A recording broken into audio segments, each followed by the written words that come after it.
馬翠羅文學作品4網上友情。做完功課收拾好書包之後，阿堅準時8點半坐到了電腦前面，開始和他的網上朋友聊 QQ 了。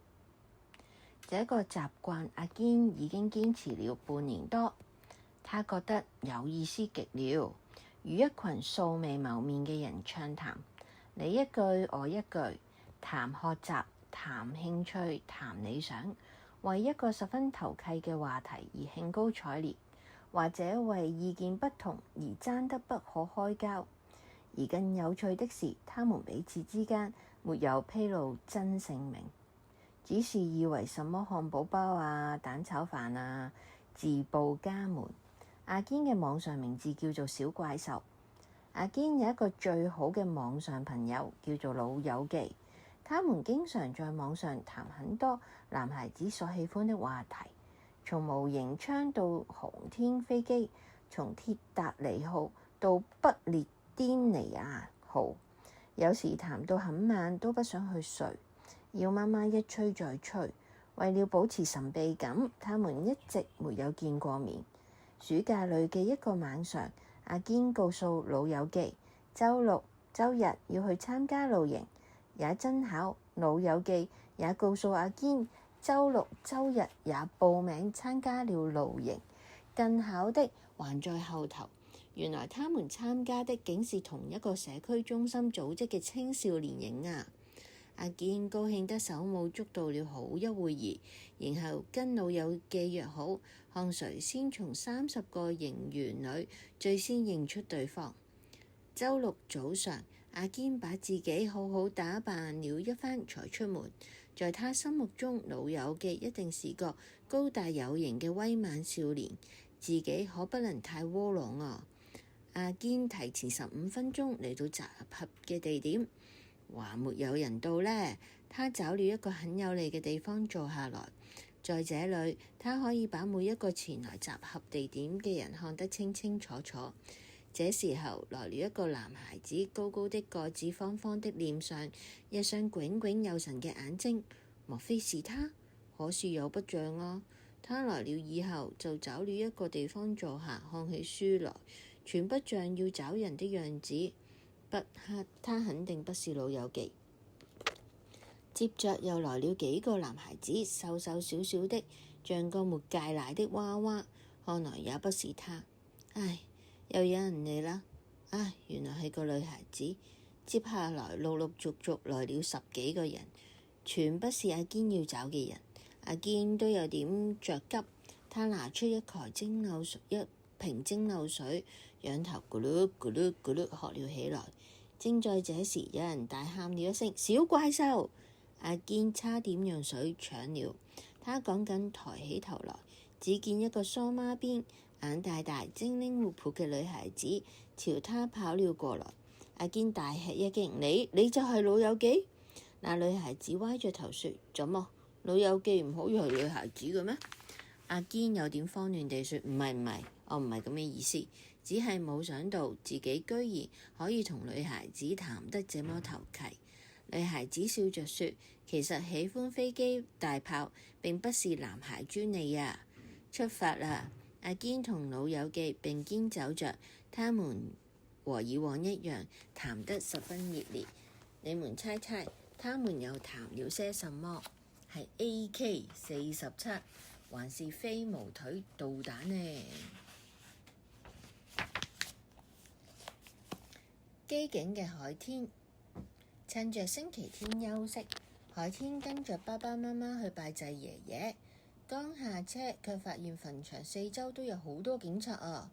媽媽向站在旁邊嘅幾位嬸嬸打聽，原來一個逃犯被警方追緝，有人目睹他跑到附近來了。媽媽加了一句：該死嘅通緝犯跑進墳場來幹什麼？連先人也不得安寧。到了爺爺墓時，3個人都驚訝地睜大了眼睛。只見墓碑下放了一大束鮮花，有人低着頭跪在那裏，嘴裏在蠕動，好像在訴說什麼。爸爸媽媽互相望了一眼，這個人他們並不認識，他幹什麼要來獻花祭爺爺呢？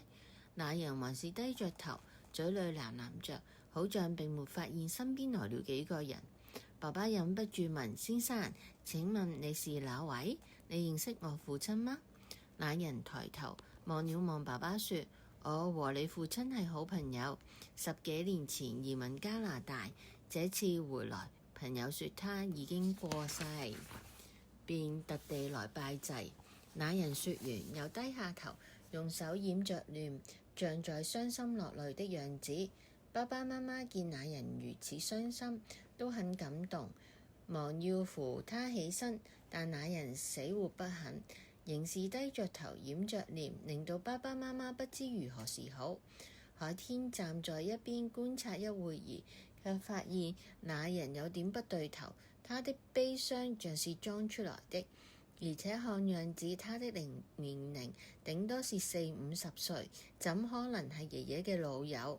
海天四處望望，見到2個警察正站在不遠處，便不動聲色地朝他們招了手。2個警察見了就馬上走了過去。那個人低着頭，一雙眼卻骨碌碌地看兩邊，見到有警察過來，嚇得起身就要跑。這2名警察搶先一步把他抓住了。原來那人真係一個逃犯啊！他跑進墳場，順手拿了人家放在先人面前嘅一束鮮花，就低着頭假裝拜祭海天嘅爺爺，以為這樣警察就唔會懷疑佢。誰知道機警嘅海天識破了他。飛來的1000大元。阿朱終於獲准來香港定居啦！他跟着來接他的爸爸走出紅磡火車站，馬上就覺得一雙眼睛不夠用了。那麼多嘅高樓大廈，好像插入了雲霄，說不定從窗口一伸手就可以找到一片雲彩。那些商店裡面嘅東西又多又漂亮，尤其是時裝店嘅櫥窗裏，那條白色的鑲滿了蕾絲花邊嘅裙子，穿起來一定像童話故事中嘅白雪公主一樣好看。阿朱看得開心極了，好像自己已經穿上了這條漂亮嘅裙子，住進了高聳入雲的大廈裏。他心裏想，等一下就要爸爸給他買那條裙子，照張漂亮嘅相寄給鄉下嘅小伙伴們看看，他們一定羨慕死了。可是當阿朱跟爸爸回到家後，他卻失望得差點掉下淚來。原來他們的家在一棟又舊又黑，連電梯也沒有嘅舊唐樓裏。進了家門，又見到那房子小得只有100尺左右，還沒有鄉下的一間廚房大。爸爸見到阿朱不開心，就說：在香港像我們每月不到1萬元收入嘅人，能住上這樣嘅房子已經不錯了。居住環境比我們差的人多着呢。阿朱做人還是腳踏實地好。阿朱沒再說什麼，只是急急整理好自己帶來嘅行李，就催爸爸帶他上街去買那條白裙子。可是爸爸一看那條裙子嘅價錢，馬上嚇了一跳，一條900塊！天啊！我們這種人家哪裡買得起？不行不行，我過幾天帶你去女人街買，幾十元就有一條，蠻漂亮的。爸爸也沒等阿朱再說話，就急忙地把他拉走了，說是要帶他去288家。阿朱一路上鼓着腮幫子，倒着氣不跟爸爸說話。幸虧很快就到200的家。阿朱注意到288的家境比他們好多了，一家4口住着3房1廳。堂哥阿輝打扮入時，堂家姐文英穿的衣服也十分漂亮，令阿朱看着羨慕。288和200娘都很喜歡阿朱，拉着他的手問長問短，臨走還送給他一大袋堂姐文英穿過嘅舊衣服。回到家裏，阿朱把那堆舊衣服一件件試穿，在鏡子裏面比來比去。雖然每件都比阿朱現在穿的衣服漂亮，但阿朱還是想着那條白裙子。他心裏在嘆氣，要是自己有錢就好了，這樣自己就可以馬上去把那條裙子買回來。阿朱一邊想，一邊試穿一件舊大衣，又順手把手插進大衣口袋裏，學着時裝表演嘅模特兒那樣，昂首挺胸走了幾步。咦，口袋裏好像有什麼東西，掏出來一看，竟是一個紅封包。紅包裏面有2張500元面額嘅港幣啊！一定係堂姐不知什麼時候放在口袋裏。運氣太好啦！想買東西就馬上飛來了整整1000元。阿朱長這麼大，還是第一次拿着這麼多錢，他的心裏砰砰亂跳。有錢啊，有錢啊，自己有錢啊！這1000元足夠自己去買那條漂亮嘅裙子。他急急忙忙將舊衣服供在一堆，就往門外去跑。可是走了幾步又停了下來。他腦子裏好像有2個人在吵架，一個說：這是你堂姐的錢，你這樣跟偷有什麼分別啊？一個說：那條裙子係你夢寐以求嘅東西啊，這麼好嘅機會怎麼可以放過啊？吃晚飯時，阿朱把那2張500元紙幣交給了爸爸。他已經想通了，如果要了這些錢，可能一輩子良心受譴責。他也想通了，爸爸說得對，人還是腳踏實地的好。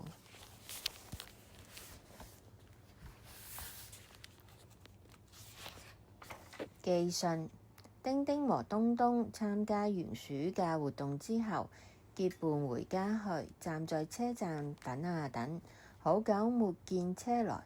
丁丁站累了，見路旁有張石凳，便跑過去，一屁股坐了下去。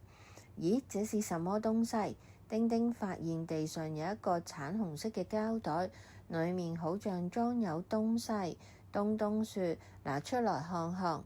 丁丁拿起膠袋一抖，裡面掉出一封厚厚的信。丁丁拿起信仔細一看，原來係一封準備寄到美國嘅信。信封已經封口，但還未貼郵票，大概係寫信人正準備拿去郵局寄，路上不小心丟了。東東說不定係一封十分重要嘅信，失主一定十分焦急。我哋將佢送俾失主吧。丁丁說：信封上只寫着由香港李付，香港這麼多姓李嘅人，我們哪知道是誰啊？2個人想啊想，希望想出個妥善嘅辦法。忽然丁丁大叫：有辦法！東東急忙地問：什麼辦法？這信封上有失信人嘅地址，我哋去郵局幫失主將信寄了，不就行了嗎？東東高興地說：好辦法，我哋馬上去郵局。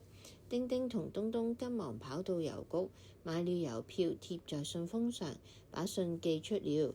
這時候他們才發現剩下嘅錢唔夠坐車返屋企，只好走路回家。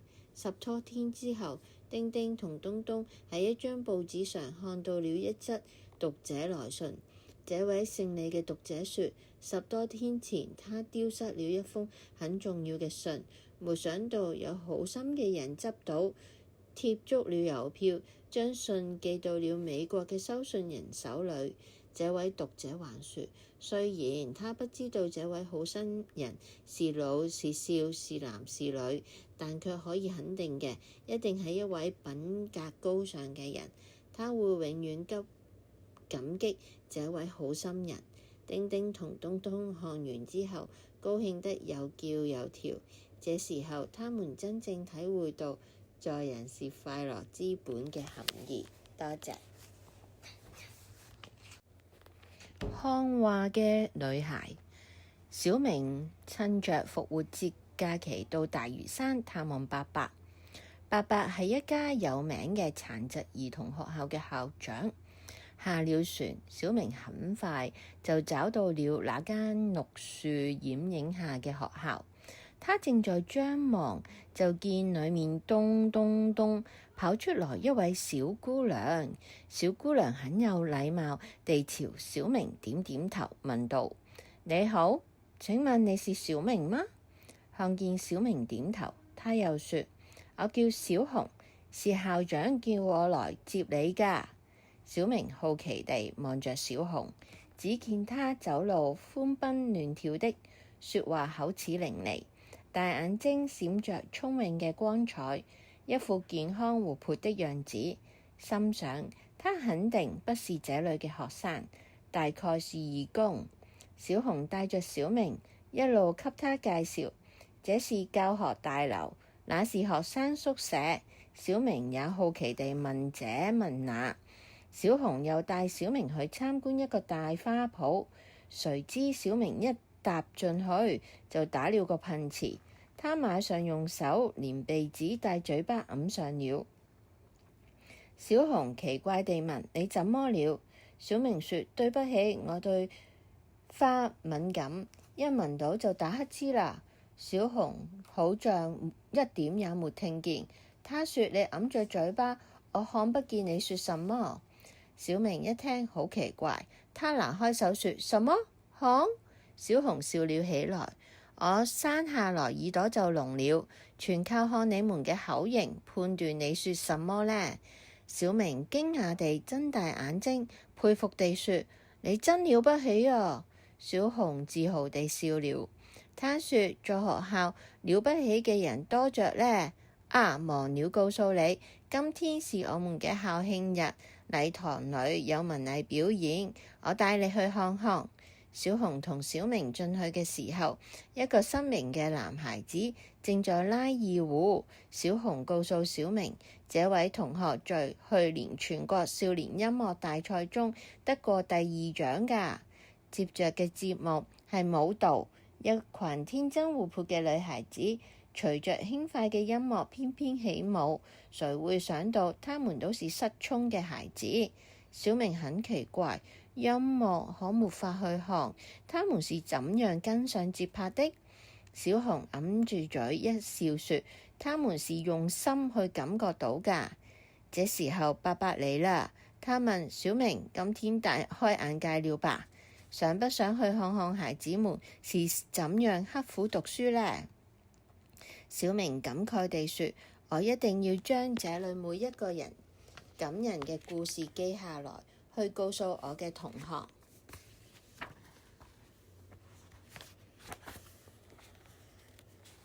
走路上學去。今天文彬顯得特別神氣，頭昂得高高嘅，腰挺得直直嘅，說話嘅聲音也大大嘅。咦？他又跟一班同學說開了，聽聽他說什麼。我家買轎車啦，寶藍色㗎，跑起來好快㗎。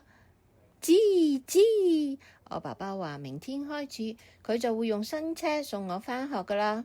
文彬得意地說着，又神氣地走向另一班同學。果然第二天一大早，文彬就坐着爸爸開嘅車，嘟嘟嘟開到學校門口，文彬就在眾目睽睽下昂首挺胸走下車來。文彬神氣了好幾天。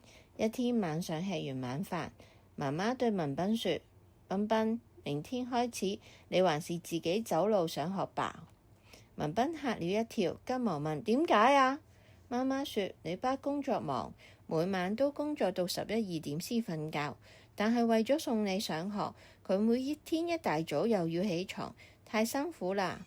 文彬係個孝順嘅孩子，聽媽媽這麼說，也不再出聲。但係想到明天沒有私家車坐，再也神氣不來了，又有點垂頭喪氣。第二天文彬起床晚了，早餐也沒顧上吃，就要跑出門啦。從家裏走到學校有15分鐘嘅路呢。文彬正急急地走着，半路上碰見了同班嘅李亦菲，兩人便一起走。走啊走，忽然有一輛漂亮嘅平治房車在他們嘅身邊，嘰地停了下來。一位叔叔從前座窗口伸出頭來，叫了一聲：阿飛，搭一程車吧，上課時間到啦。李亦菲說：都好。說完拉了文彬一同坐上車去。哦，這架車好漂亮啊！文彬在車裏好奇地摸摸這摸摸那，又指指那位叔叔問：他是誰？李亦菲說：係我爸爸啊！文彬好驚訝，你屋企有咁漂亮嘅車，點解你從不坐車上學啊？李亦菲說：走路可以鍛鍊身體，我都堅持咗咁多年咯。再說坐私家車上學有什麼好神奇的呢？我哋係學生，學習成績先係最值得我哋神氣㗎。文彬覺得李亦菲嘅話都講得對，從此佢每天高高興興的走路上學。多謝。勇敢的小雪。本來爸爸說好了，這個復活節和媽媽小雪一起去上海探外婆，可天公不作美，爸爸公司臨時有事，所以小雪只好和媽媽兩個人去上海了。出發那天，爸爸把媽媽和小雪一直送到機場，幫着辦好了所有登機手續，然後才離開。入閘時，走在前面嘅一位阿姨，一手提着旅行袋，一手拿着手提電話。守在閘口嘅機場小姐微笑着說：小姐，飛機上係唔可以打手提電話㗎，請你把電話收好。那位阿姨說：對不起。說完馬上把電話關掉，放進旅行袋裏。小雪問媽媽：飛機上為什麼不能打手提電話呢？媽媽告訴小雪：手提電話使用時會發出嘅信號會影響飛機嘅安全飛行。不久前有個地區飛機失事，造成100多人傷亡。據說就係有人違反咗乘機安全守則，在機上打電話引致嘅嚴重後果。小雪一邊聽一邊點頭，原來在飛機上打手提電話會有這麼大嘅危害呢。登機後不久，飛機就平穩起飛啦。一片片白雲在窗外掠過，好看極了。小雪很想與坐在窗口那位叔叔換個座位，好看得清楚。可是，一看見那位叔叔老是板着的臉，就不敢開口了。小雪看了一會兒風景，覺得困了，就閉上眼睛。忽然，她聽見旁邊發出了清晰嘅突突聲，睜眼一看，不好了，是那位板着臉嘅叔叔在打電話啊！小雪騰地坐了起來，說：叔叔，飛機上係唔打得電話㗎。那叔叔惡狠狠地瞪了小雪一眼，關你咩事？說完又繼續發電話。小雪急了，這時候剛好有一位機艙服務員經過，小雪急忙叫住他，告訴他那位叔叔打電話嘅事。機艙服務員馬上客客氣氣地把那位叔叔請到機務室去了。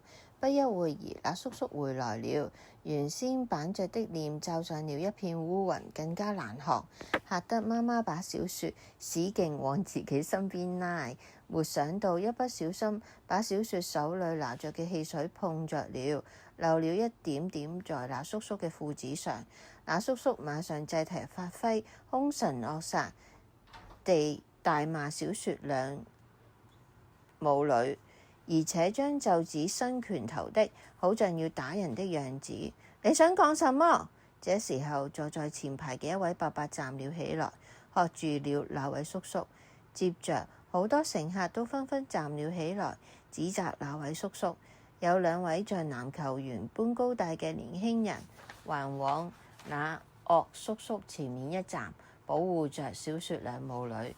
惡叔叔見到勢頭不對，灰溜溜地坐回了他的位置上。為免得惡叔叔再騷擾小雪兩母女，兩位高個子年輕人還特地和他們換了位置。那些叔叔阿姨還紛紛稱讚小雪，說她是一個勇敢、揭發沒有公德心嘅人，保障了飛機嘅安全，為全體乘客做了一件大好事。說得小說心裏甜滋滋，就像吃了蜜糖一樣。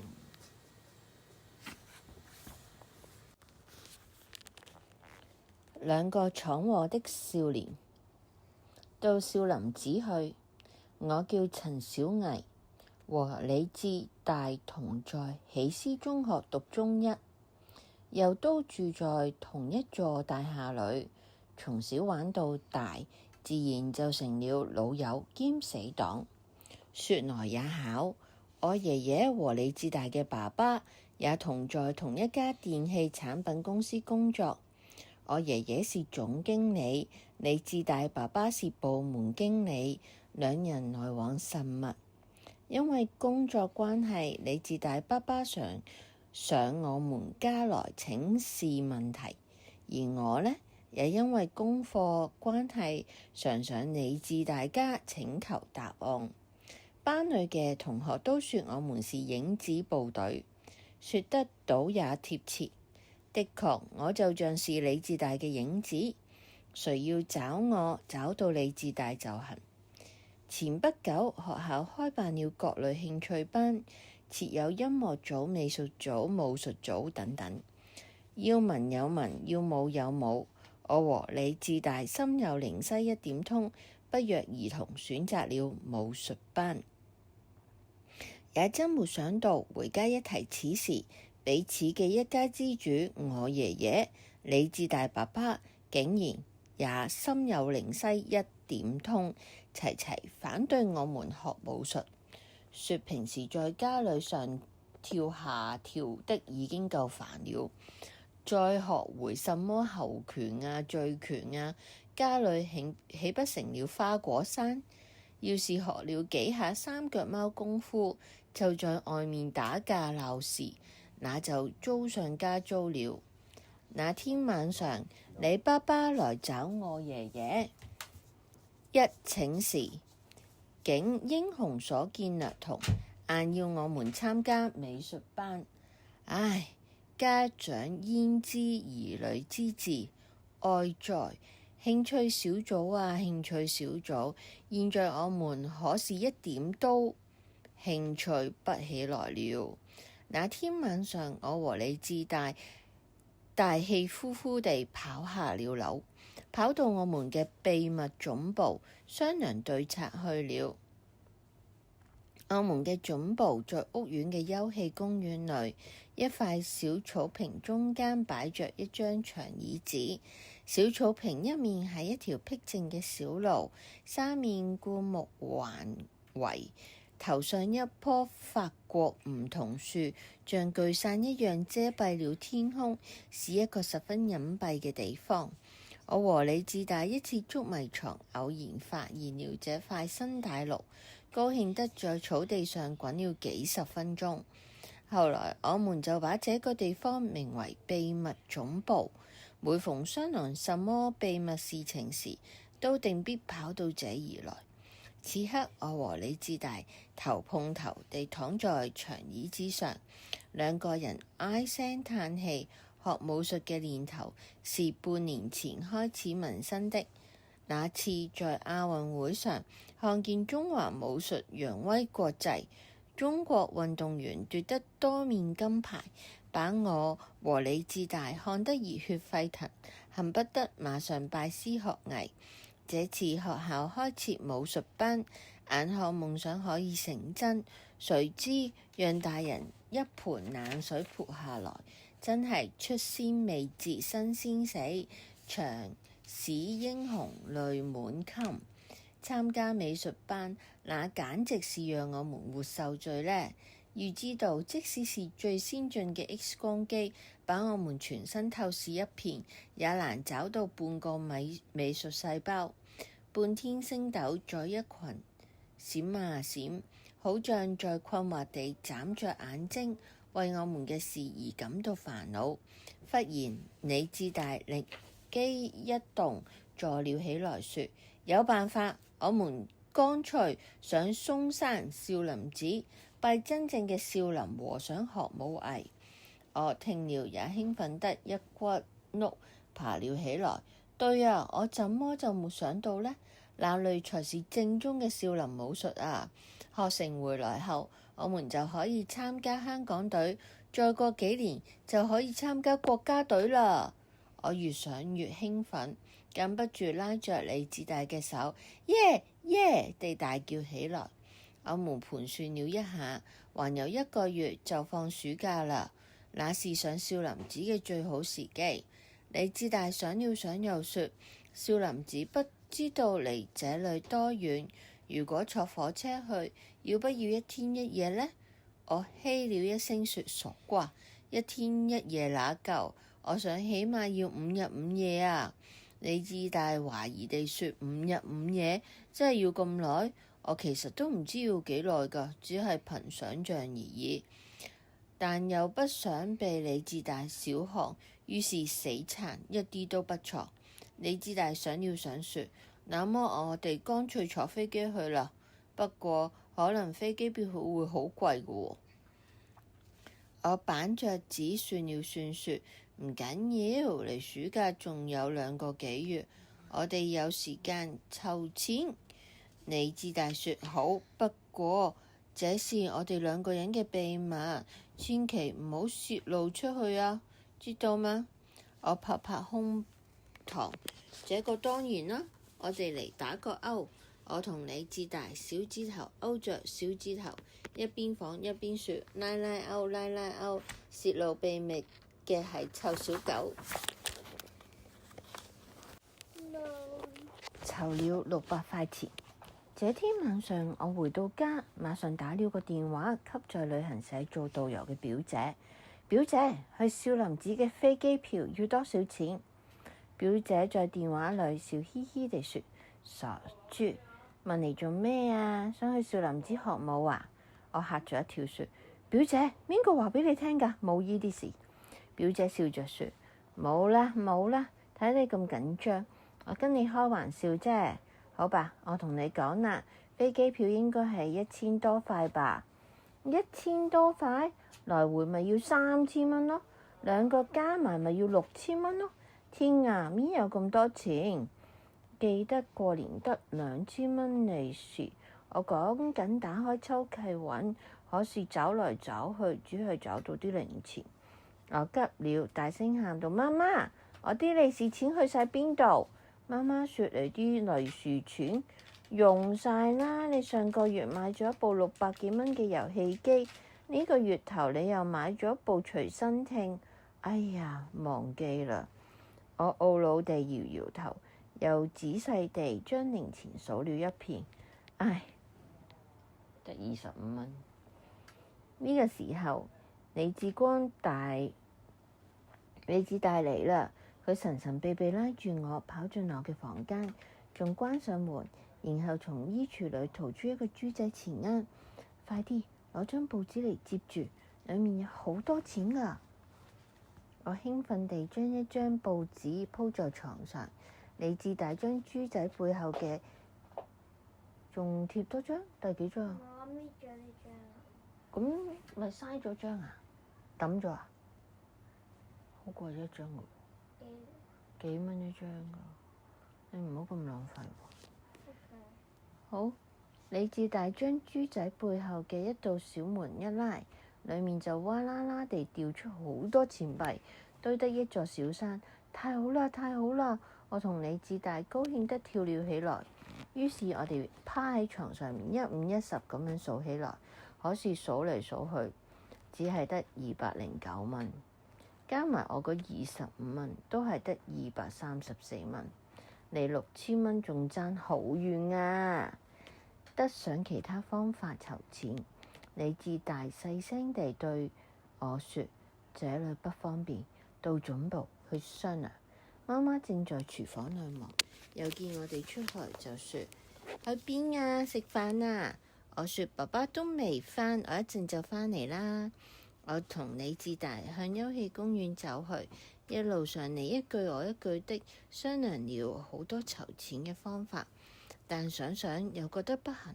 忽然李志大一個不小心，被一塊靠在樹幹上嘅木牌絆倒了，差點而跌倒。一個坐在樹旁嘅伯伯講緊站了起來。他扶起牌子又問：小朋友冇事嘛？李志大說：冇事冇事。我看見牌子上面寫住，只見上面寫的是收買舊電視機、錄影機、手提電話。我馬上拉着李志大搖着說：快啲睇，快啲睇！李志大一看，馬上喜上眉梢。他一拍腦袋說：太好啦！我屋企抽屉裏邊放咗2部手提電話，一定係媽媽用舊咗唔要㗎啦。我攞出嚟賣先。我都氣滋滋的說：我屋企前天買咗新嘅錄影機，舊嘅放咗屋企裏，亦可以攞出嚟賣喎。咁仲等乜嘢啊？返屋企攞啦！我大聲應道：好，即刻去！我風風火火地跑回家，我不敢按門鈴驚動我媽媽，免得她又囉嗦一番，便拿出鎖匙開了門。媽媽在廚房裏正忙着，根本不知道我進去。我四處瞧了瞧，看見牆角有一個正正方方嘅紙箱子，打開一行，正是那部舊嘅錄影機。我高興極了，馬上捧起箱子，又悄悄地出了門。我興沖沖的將箱子捧到大樹下時，李志大也拿着2部電話來了。那老伯見了我們嘅貨，很爽快地給我們100塊錢，給李志大250塊錢。我同李志大高興得互擊了一下掌。原來賺錢係咁容易噶，這一下子就幾百塊錢到手了。我同李志大算了算，連早前湊起嚟嘅錢差唔多有600蚊啦。我高興地說：一天就籌夠600蚊，成績不錯。離暑假有1個月時間，相信我哋可以籌到6000蚊嘅。我同李志大歡天喜地回家各自吃飯去。多謝。生命中不能原諒的錯。沒想到我們闖下大禍了。一回家就看見爸爸媽媽在爺爺嘅指揮下，正滿屋子轉，東翻西找，好像在找什麼。爸爸一邊找還一邊說：奇怪，這麼大嘅一件東西，難道自己長了腳不成？我問爺爺：你們在找什麼啊？爺爺說：放在牆角嘅那台錄影機啊，早上仲見㗎。係啦，小藝，你有冇見過啊？冇啊！我心裏咯噔一下，我努力掩飾着不安嘅心情，支支吾吾地說：可是這又怎麼可能瞞過爺爺嘅法眼呢？他眯着眼睛盯着我嘅臉紋，小子，我看你有古怪，煩從實招來。我見瞞不過去，只好說：我賣咗俾舊電器鋪，賣咗100塊錢。媽媽用佢高八度嘅聲音尖叫了一聲：我的天啊，才賣100塊錢？這台機要3000幾塊買返嚟㗎。我不以為然，我怎麼知道？以前你哋買咗新嘅電器，唔係舊嘅都會抌嘅咩？爺爺生氣地說：這事你怎麼不跟大人商量才做？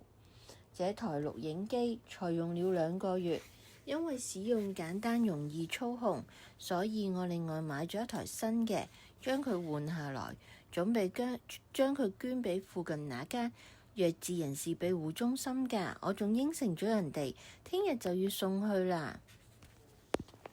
當爺爺正在發嬲嘅時候，李志大被爸爸抽着耳朵。你爸爸氣急敗壞地說：總經理，大事不好，這臭小子將2部電話樣機當舊貨賣掉啦！爺爺大吃一驚：什麼？就係準備明天帶去同客人洽談嘅，牽涉咗千萬元生意嘅2部最新型號手機。你爸爸說：唔係啊嘛，你睇呢個衰仔竟然攞咗去賣咗250蚊啊！爺爺嘅臉色顯得比剛才仲難看，他瞪着我說：陳小藝，那個收買電器嘅喺邊度？每次爺爺特別生氣嘅時候，佢就會叫我全名。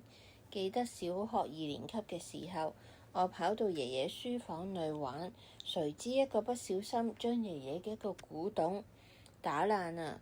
當時爺爺就係咁樣大叫一聲陳小藝，之後將我一頓好打的。眼前形勢不妙，我嚇得戰戰兢兢地說：就在休憩公園那棵大樹下。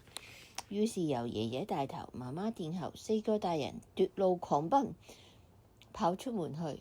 爺爺臨走還拋下一句：回來再炮製你哋。我同李志大苦着臉對望着，看來我們犯下了生命中不能原諒的錯。這回是劫數難逃了，與其坐以待斃，不如我同李志大對望一眼，不約而同的說：走啊！得趕快行動，大人好快會返嚟。李志大說：我馬上返去攞幾件衫，10分鐘後電梯口集合。說完，他馬上狂跑回家。我找到書包，將裡面嘅東西 B 一下全部倒在桌上，然後打開電冰箱，將水果啊、點心啊一路移往書包裏塞。想了想，又走進房間，將我哋啱啱籌到嘅600塊錢抌入去口袋裏面。喺電梯裏，我問李志大：我哋準備去邊啊？李志大呆咗呆說：我仲未諗好喎，去總部再商量啦。走到大門口，警衛員見我哋大包小包，仲笑住問：係咪去宿營啊？唔係，係做啦。我同李志大竟然講咗相反嘅答案。幸好這時櫃台上嘅電話響了，趁護衛員接電話嘅時候，我同李志大趕緊流出去。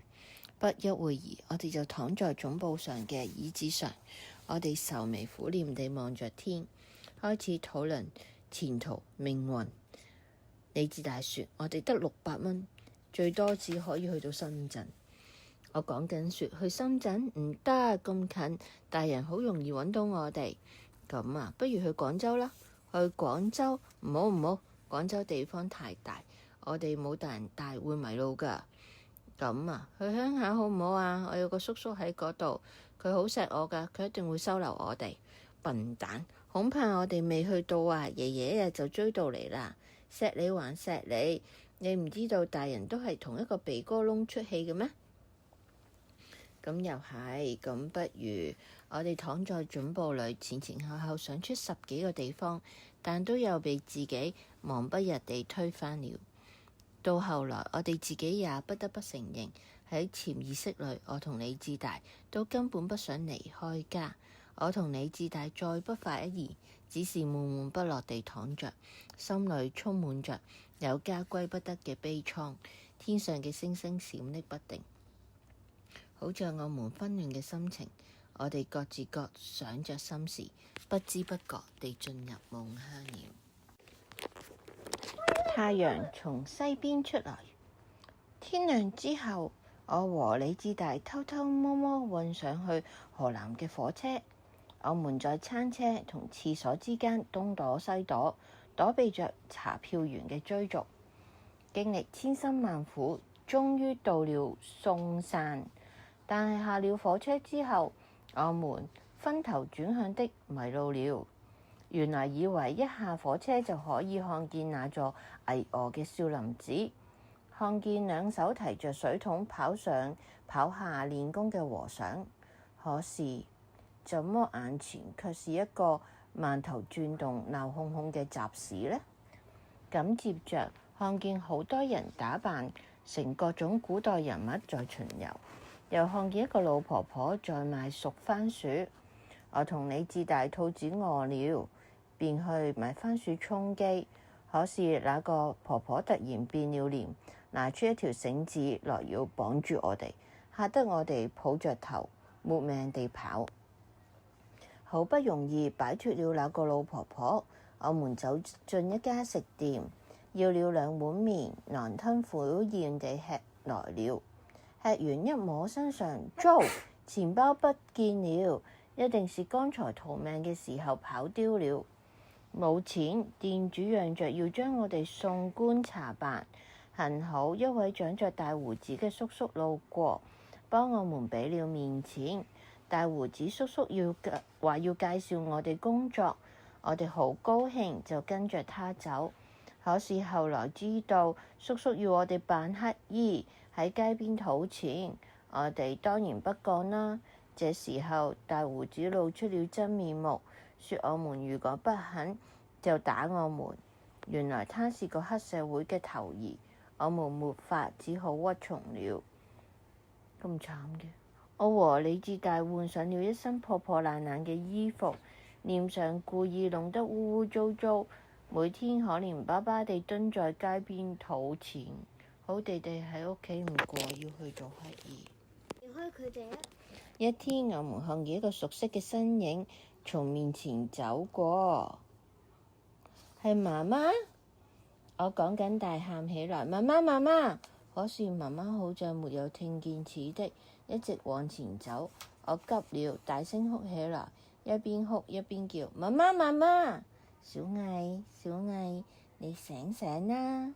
係誰在搖我嘅肩膀？我一骨碌爬起來，發現自己躺在休憩公園嘅長椅上。原來剛才是做噩夢啊！我這才大大地鬆了一口氣。再一看，糟啦！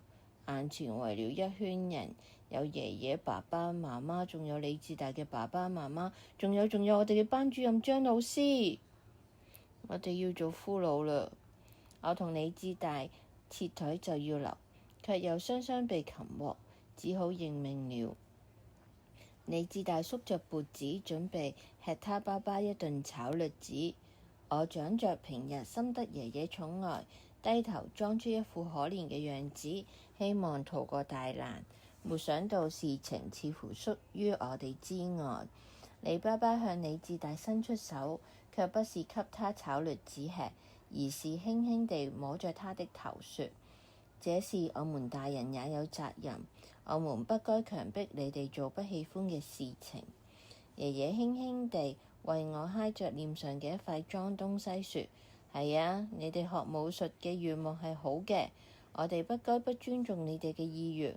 我和李志大弄糊塗了，我抬頭看看天上，係咪太陽從西邊出來呢？怎麼佢哋口氣全變了？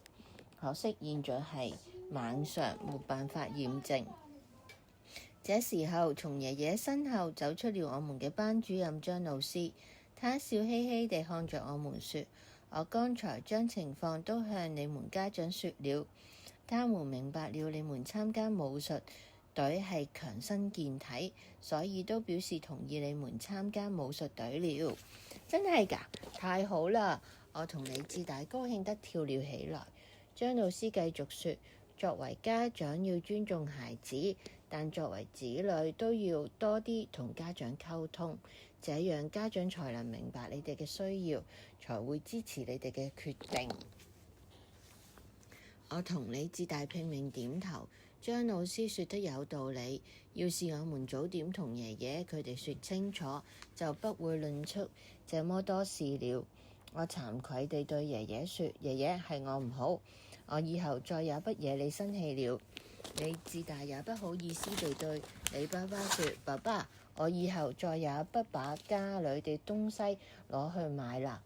忽然我想起了一件重要嘅事情，拉着爺爺嘅臂膀，焦急地問：爺爺，爺爺，那台錄影機同手提電話揾返未啊？爺爺朝我扮一下鬼臉，大聲說：揾返啦！多謝。